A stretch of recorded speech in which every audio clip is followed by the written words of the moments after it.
നമസ്കാരം ഡോക്ടർ. നമ്മുടെ സോഷ്യൽ മീഡിയയിൽ വന്നൊരു ചോദ്യമാണിത്. അദ്ദേഹത്തിൻ്റെ ഭാര്യയുടെ ഗർഭപാത്രവും അണ്ഡാശയവും നീക്കം ചെയ്തു. അതിനുശേഷം അവർക്ക് സെക്സിൽ തീരെ താല്പര്യം കാണിക്കുന്നില്ല എന്നുള്ളതാണ് അദ്ദേഹത്തിൻ്റെ ഒരു ഒബ്സർവേഷൻ. അത്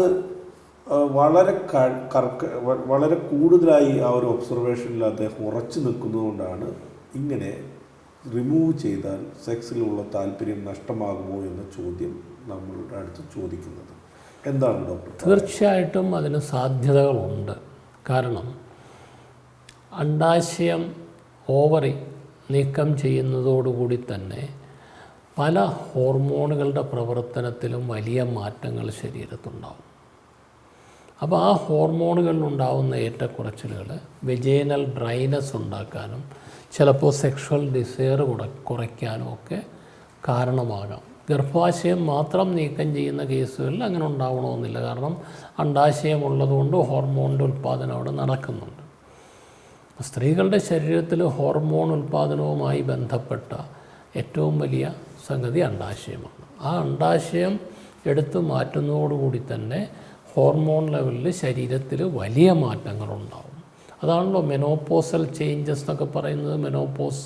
മെൻസസ് നിലയ്ക്കുന്ന സമയത്ത് വരുന്ന ചേഞ്ചസ്. അതുപോലെ തന്നെ ധാരാളം ചേഞ്ചുകൾ ഉണ്ടാക്കാം. അത് സ്കിന്നിൻ്റെ ഡ്രൈനെസ്സിന്, സ്കിന്നിൻ്റെ സ്മൂത്ത്നെസ് കുറയുന്നതിന്, അതുപോലെ വെജൈനൽ ഡ്രൈനെസ് വരുന്നതിന്, ഇങ്ങനെ പല പല ലെവലിൽ അതിൻ്റെ എഫക്റ്റ് ഉണ്ട്.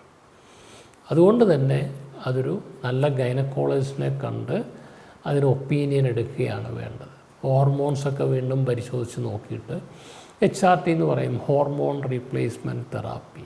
ചില വ്യക്തികൾക്ക് അത് ആവശ്യമായി വരും.